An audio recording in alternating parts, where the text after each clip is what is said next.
duelo es un proceso adaptativo, es digamos como un proceso de adaptación al cambio que viene con la pérdida.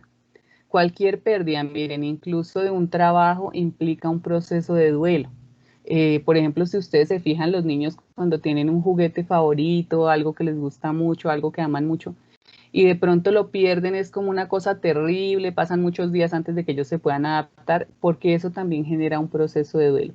Cualquier pérdida nos produce dolor y nos lleva a un cambio, pero la pérdida que se produce por separación o muerte es bastante más dolorosa, especialmente cuando, por ejemplo, en el caso de la separación, nosotros no somos los que estamos interesados en hacerla, sino nos toma por sorpresa porque la otra persona decide irse, o para los niños, porque los niños sufren y viven la separación de un modo diferente que los adultos.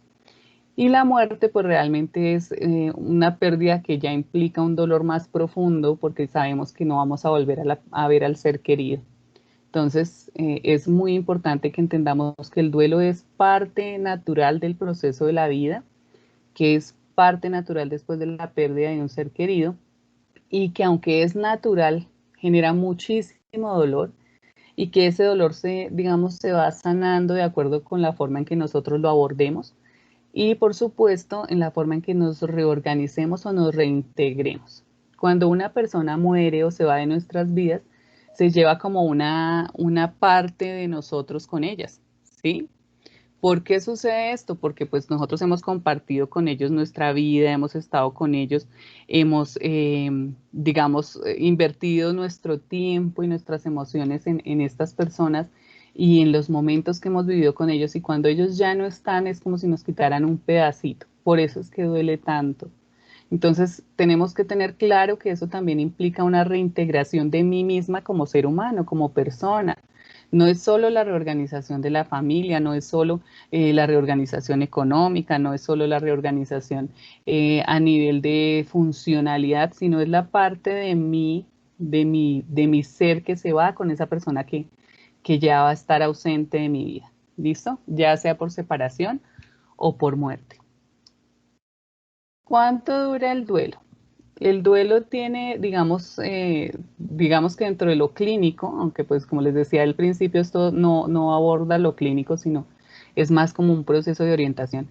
Lo clínico dice que entre 6 meses y 2 años más o menos puede ser el periodo más crítico del duelo, el periodo más doloroso, ¿sí? Cada persona tiene su propio ritmo y su propio tiempo para adaptarse. Entonces, digamos que ese es como un promedio, entre 6 meses, los que lo logran resolver de forma más rápida, ya sea porque la pérdida no fue algo tan terrible, incluso cuando, por ejemplo, nosotros somos los que nos queremos separar, ¿cierto? De la pareja. Cuando yo me soy la que me quiero ir o la que me voy, yo también debo hacer un duelo, porque eso implica una cantidad de cambios en mi vida. Como les decía, la inversión emocional que ponemos en las relaciones es muy grande y suele ser doloroso. Entonces, si yo fui la que salí de la pareja, seguramente mi duelo puede ser de 6 meses, 8 meses. No va a ser tan complicado como la persona que fue abandonada. O en el caso de la muerte, no es tan fácil decir que en 6 meses yo ya voy a solucionar la pérdida de mi esposo, de mis hijos o de mi mamá o de mi papá. Es algo más complejo, es muchísimo más complejo. Entonces, es importante que tengamos eso presente. ¿Por qué? Porque a veces esperamos que las personas a nuestro alrededor solucionen su duelo más rápidamente o más lentamente. Y resulta que cada quien lo resuelve de una forma diferente. En una misma familia, por ejemplo, muere el papá y puede ser que la esposa en cuestión de 6 meses, 8 meses ya lo haya logrado resolver, pero la abuela, la mamá del señor, no, porque era su hijo. Entonces ella espera que la nuera dure 3 o 4 años de luto y la señora a los 8 meses ya logró solucionarlo, pero ella ya no. Entonces es importante que entendamos que cada quien tiene sus tiempos, que nosotros no podemos presionar a nadie más para que haga el duelo de la misma forma en que lo hacemos nosotros. Que puede ser que mi hermano hizo el duelo en un año y yo ya casi voy a cumplir los dos y apenas estoy saliendo.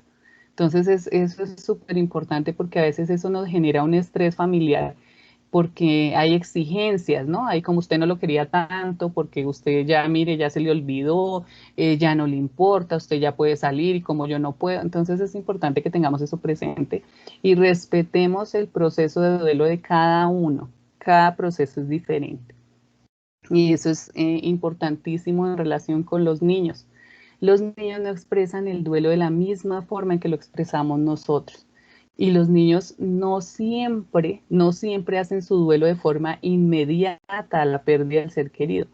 Yo he tenido casos de niños que, por ejemplo, a los 2 o 3 años empiezan a manifestar el duelo. Y entonces las mamitas, pues no sé, profe, por qué es que mi hijo se está comportando así, no sé por qué es que mi hijo se está portando mal ahora. Y cuando uno se sienta a hablar con el niño es que ahora empezó a hacerle falta el papá. Ahora, 2 años después, cuando la mamá ya se organizó, ya tiene otra pareja, tiene otro hijo.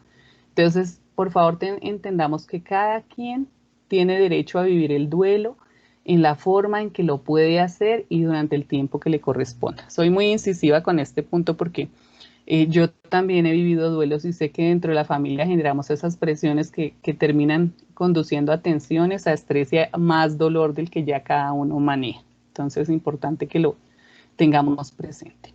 ¿Cómo se expresa el duelo? Esto lo voy a pasar un poco rápido porque ustedes ya saben qué es lo que se siente. Pero a veces nosotros mismos nos damos muy duro y decimos, ay, es que no puedo, es que no puedo, cómo no puedo salir de esto porque me siento así. Entonces les voy a contar cómo se siente y todas estas formas de sentirlo y expresarlo son normales, son normales. Entonces, hay personas que están muy tristes y lloran muchísimo y hay personas que no pueden llorar. Y hay personas que están molestas y empiezan a estar irritables y a culpabilizar a otros o culpabilizarse a sí mismos. Y hay otros que simplemente es como si no sintieran nada. Hay algunas personas, generalmente los cuidadores, es decir, por ejemplo, cuando una persona tiene una enfermedad terminal y hay un cuidador que está ahí presente permanentemente, cuando la otra persona fallece, el cuidador siente una especie de alivio, pero eso no quiere decir que no quería a la persona que murió. Eso lo que quiere decir es que esa persona conoció el dolor que el otro estaba pasando y para él en medio de su propia tristeza y de su propia angustia es como una bendición, como un alivio que esa persona ya no sufra más. Entonces, es importante que lo tengamos presente. Sentimientos que se producen, tristeza, enojo, culpa, autorreproches. Muchísimas veces pensamos cosas y esto está pasando mucho con el tema del COVID-10. Y si yo no lo hubiera llevado a ese hospital, sino a tal otro, y si él me dijo que lo sacara del hospital y yo no lo saqué, ¿qué hubiera pasado si lo hubiera sacado? Entonces, lo que ocurrió ya ocurrió y ya nosotros en el momento tomamos las decisiones que consideramos pertinentes, entonces tenemos que darnos ese respiro de saber que no hicimos nada con mala intención. Entonces todo esto, digamos, nos va a generar muchas preocupaciones, muchos dolores, digamos, dolores pequeños que se pegan al dolor grande y son los que manejamos con nuestra propia mente y nuestro propio corazón. Hay personas que se bloquean, otros que generan ansiedad y tienen miedo. Por ejemplo, en los niños pasa mucho que si muere uno de los padres, entonces ellos empiecen a generar la angustia de que el otro se vaya a morir y no se quieren despegar, quieren estar todo el tiempo con ellos. Bueno, eso es importante que lo tengan presente porque entonces a veces uno no entiende por qué ahora el niño no se me despega, es por eso.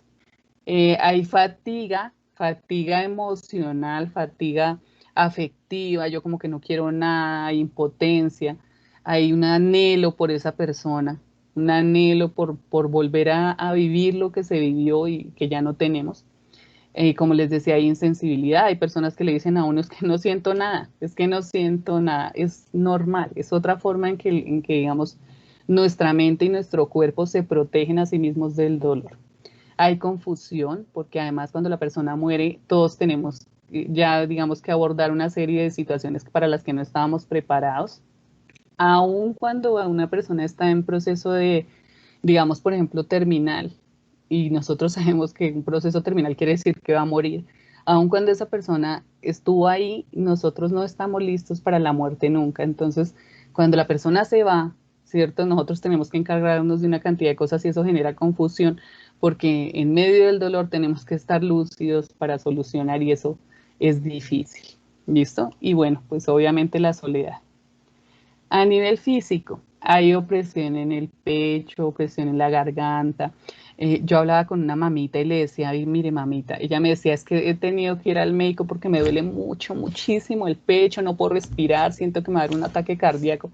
Y yo le decía, mire mamá, eso se llama un síndrome del corazón roto. Yo no sé si ustedes lo han escuchado. El síndrome del corazón roto es un dolor tan profundo que tenemos que literalmente impide que el corazón se oxigene y efectivamente puede llegarnos a dar un paro cardíaco sin tener ninguna otra situación en nuestro cuerpo. Es el dolor digamos como que hace que el cuerpo reaccione de esa manera y es real. O sea, de pronto a mí no me pasa, pero de pronto a mi hermana sí le puede estar pasando y ella puede estar sintiendo que está ahogada, que no puede respirar. Y yo debo respetar eso, porque no es que se esté haciendo, hay que exagerar, y también has hecho, no, no es nada de eso, son realidades que se presentan y como les digo, cada quien vive el duelo de diferente forma. Entonces hay hipersensibilidad al ruido, no quieren escuchar nada, no quieren que nadie ponga música, no quieren que nadie hable duro, no es solamente por el tema del luto, porque hay personas que todavía guardan con respeto el luto, sino porque realmente no se lo aguantan, les produce dolor de cabeza, les produce irritabilidad, falta de aire, debilidad muscular, eso me decía otra persona, me decía una abuelita, es que yo siento que no me puedo estar parada, es que yo siento que tengo que sentarme, yo siento que no puedo, no puedo. Entonces, claro, el cuerpo está muy débil porque está ocupando toda su energía en solucionar el dolor y eso hace que físicamente nos veamos afectados. Hay falta de energía, se queda en la boca, vacío en el estómago y una sensación de despersonalización. ¿Qué es la sensación de despersonalización? Es como, yo no sé si de pronto alguno lo ha sentido y es como yo estoy fuera de mi cuerpo, como que yo estoy acá sentada, pero no me siento yo, me siento como si yo estuviera chiquita. Me decía también una persona, una mamita, yo me siento es como chiquita en la, como si fuera yo pequeña en la cabeza, chiquita, me decía ya acá en mi cabeza, dentro de todo mi cuerpo, entonces es como si yo ya, mi cuerpo me quedó grande, ¿sí? Es esa la sensación. Es muy duro, pero todo pasa, o sea, es importante que eso lo tengamos presente. La persona querida siempre va a ser querida y siempre va a estar en nuestra mente, pero con el tiempo todo esto se va alivianando. Parece en este momento que no, pero sí va, si lo hacemos bien, si nos permitimos procesar este duelo, va a salir todo pues como debe ser y la vida va a continuar aunque en este momento no lo podamos entender. Conductas. Bueno, entonces acá dice soñar con la persona ausente y ustedes de pronto dirán, pero eso no es una conducta. Sí, claro, claro, porque hay personas que tienen a su ser querido tanto tiempo en la mente que durante la noche no hacen otra cosa que soñar con ellos, ¿sí?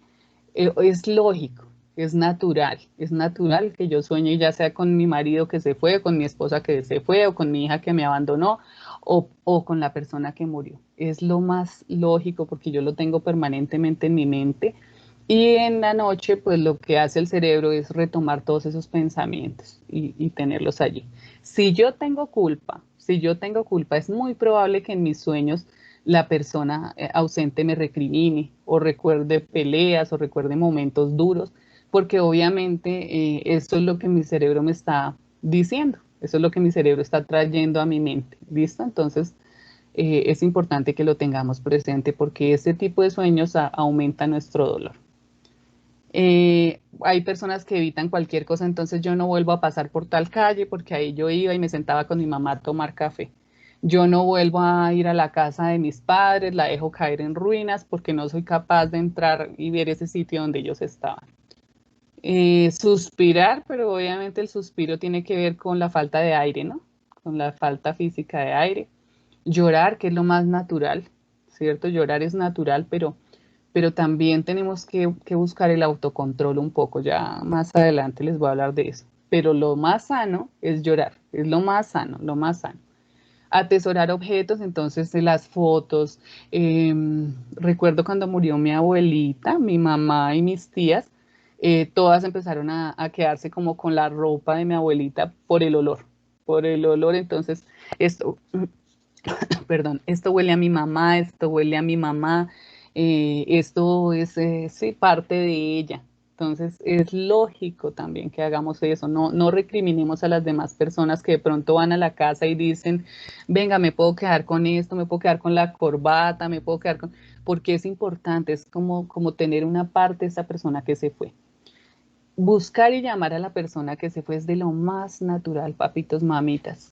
Es de lo más natural y hay gente que no tiene paciencia con eso. Si cuando, por ejemplo, hay separación, el señor o la señora permanentemente quieren estar llamando a la otra persona, aunque la otra no le quiere hablar ni le quiere contestar. Imagínense cuando la otra persona se fue definitivamente. Entonces, pues uno los llama, así no lo haga en voz alta, pero uno quisiera como poder tener esa oportunidad de despedirse, de hablar con ellos, que es tan difícil de manejar. Yo no sé si se están viendo ahí reflejados, pero después cuando terminemos me cuentan. En el pensamiento, pues obviamente lo primero es la incredulidad. Es difícil de creer que esa persona ya no va a estar. A veces uno se despierta con la idea de que todo fue una pesadilla y es terrible encontrarse con que no era pesadilla. Hay confusión, como les decía, hay preocupación, preocupación por lo que viene, preocupación por qué voy a hacer y ahora cómo soluciono y esta persona, mi esposo ya se murió y las deudas, ¿quién las va a pagar y quién va a asumir la manutención del hogar? Todo eso es natural, no quiere decir porque a veces también las personas dicen cosas como, ay, pero mire lo que se preocupa, ay, pero eso, no, pues claro que nos preocupamos porque es que es toda nuestra vida la que está ahí. Hay alucinaciones visuales o auditivas y esa palabra suena terrible, alucinaciones, entonces uno dice, ay, no, terrible. Bueno, ¿eso a qué se refiere? A que de pronto yo estoy por la calle y yo escucho que la persona me llama o la veo entre la gente. Puede ser en un caso de separación o de pérdida del ser querido por fallecimiento. Yo oigo, a eso se refiere lo de las alucinaciones. Pues claro, yo tengo eso tan presente y el cerebro nos juega malas pasadas. Digamos que no voy a entrar a nivel de espiritualidad, ni religiosidad, ni nada de eso, hablar sobre esos temas, sino digamos qué le puede pasar a nuestro cuerpo literalmente. Entonces es natural que alguien venga y me diga, oiga, yo vi a fulanito, se lo juro, es que yo lo vi, y pues las otras personas no tuvieron esa misma experiencia, entonces se generan las confrontaciones. Y eso también pasa, es natural que suceda, porque además yo anhelo ver a esa persona y lo más lógico es que el cerebro me ayude a de alguna manera equilibrar. Y también el tema de que lo siento aquí, yo siento que él está aquí, Catalina, yo siento que él se me sienta acá al lado cuando yo estoy acá sentada junto a la ventana donde nos sentábamos, yo siento que él se sienta acá. Todo esto es natural.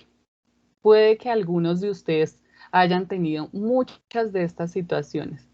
Puede que no hayan tenido sino una o dos.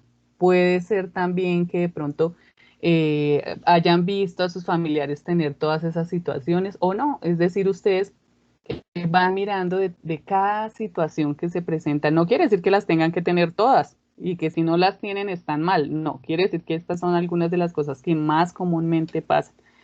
Y pues tenemos que ser respetuosos, como les decía desde el principio, con la forma en que cada quien vive su duelo, porque es la forma en que la mente y el cuerpo nos están ayudando a procesar todo este dolor. Y en los niños que digamos es mi preocupación fundamental y más adelante les voy a decir por qué. ¿Qué pasa con los niños? Además de todas estas cosas que ya vimos aquí, que están acá arribita, las que veníamos mirando, ¿cierto? Lo que pasa en nuestros sentimientos, en nuestro cuerpo, las cosas que hacemos y las cosas que pensamos. Los niños tienen todas estas cosas también. Tienen todas, voy a cerrar un micrófono que se abrió aquí. Listo. Los niños sienten todas estas cosas, pero adicionalmente ellos tienen otras actitudes. Como les decía primero, ellos no viven los duelos en los mismos tiempos que nosotros. ¿Qué ha pasado con los niños con los que yo he hablado en relación con los procesos de duelo que están viviendo? Los niños también están tristes, pero su tristeza en este momento no necesariamente es por la pérdida del ser querido. Su tristeza es de ver al adulto triste, de ver que la mamá no se levanta, que no se baña, de ver que se levanta y no hay quien le haga la comida, ¿sí? De ver que si dice tengo hambre, la otra persona estalla en llanto y él prefiere quedarse calladito.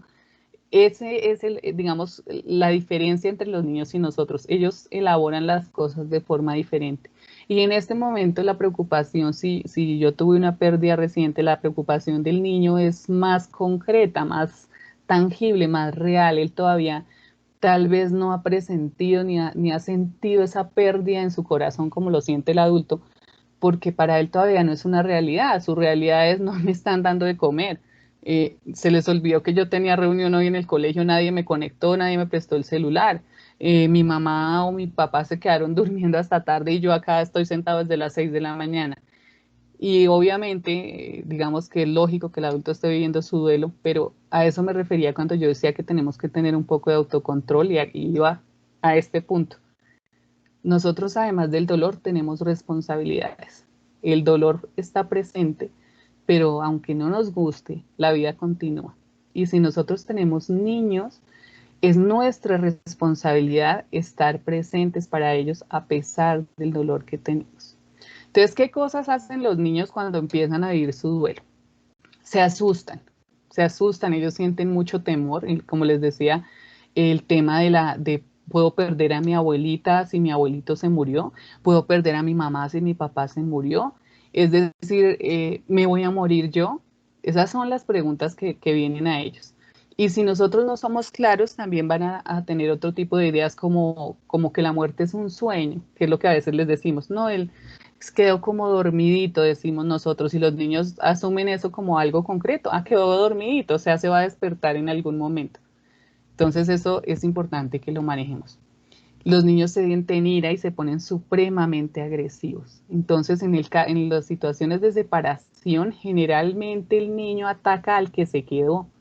El niño no ataca al que se va, el niño idealiza al que se va. Y para las personas que se queden, por ejemplo, la mamá se quedó, el papá se fue con una novia, o viceversa, el papá se quedó y la mamá se fue con una novia o con un novio. Y resulta que el niño lo que dice es que, ¿por qué? Tú tuviste la culpa con el que se queda. Tú tuviste la culpa porque no supiste conservarlo. O es que tú peleabas mucho y entonces por eso mi papá o mi mamá se fueron. Y empieza esa ira y esa agresividad, que no es un tema personal, papitos y mamitas, es su forma de entender la situación. Entonces, ahí es cuando entramos como en choque también, porque esperamos que ellos asuman otras actitudes y ellos no las van a tener, son niños. Hay ansiedad y miedo, hay pesadillas e irritabilidad, pesadillas como las nuestras, ¿no? Y pesadillas bien feas. Los niños pueden tener unas pesadillas que sobrepasan nuestra imaginación y eso hace que entren en unos niveles de angustia terribles. Puede ser que se regresen a una etapa anterior. Entonces, por ejemplo, el niño ya caminaba y el papá se fue de la casa y de repente el niño dejó de caminar y entonces entramos en una crisis, pero no asumimos que esta es la parte emocional la que le está afectando. Entonces él prefiere regresarse a una etapa donde se sentía más seguro. Entonces, yo caminaba y mi papá se fue, entonces voy a volver a que mi mamá me alce y yo no puedo caminar. Eso es clarísimo, pasa con mucha frecuencia. Tenemos que estar muy atentos para alentar a los niños a que retomen sus habilidades y se reintegren nuevamente a su vida normal. Hay culpabilidad y tristeza, incluso, y hay mamitas, se los digo con todo el dolor, o papitos que le dicen al niño, es que su papá se fue porque usted molesta mucho, es que su papá se fue porque usted todo el tiempo está llorando y entonces él no se aguantó y por eso tiene otra familia. Y en el caso de la muerte, nosotros los adultos, cuando estamos vivos o cuando no tenemos esa idea de que algo va a pasar, decimos muchas cosas muy feas, muchas. Entonces están los casos en que le dicen al niño: ay, ¿usted qué va a hacer el día que yo me muera? ¿Ah? Usted sí ve cómo se porta y cuando yo me muera usted sí me va a extrañar. Claro, y usted no estaba pensando que a la vuelta de una semana de pronto ya le tocaba, ¿sí? Y cuando le tocó, el niño se queda con la idea: mi mamá me dijo que, que, que iba a hacer yo cuando ella se muriera, yo hice que ella se muriera. Mi mamá se murió por mi culpa. Pasa, y es doloroso para los niños y difícil de manejar.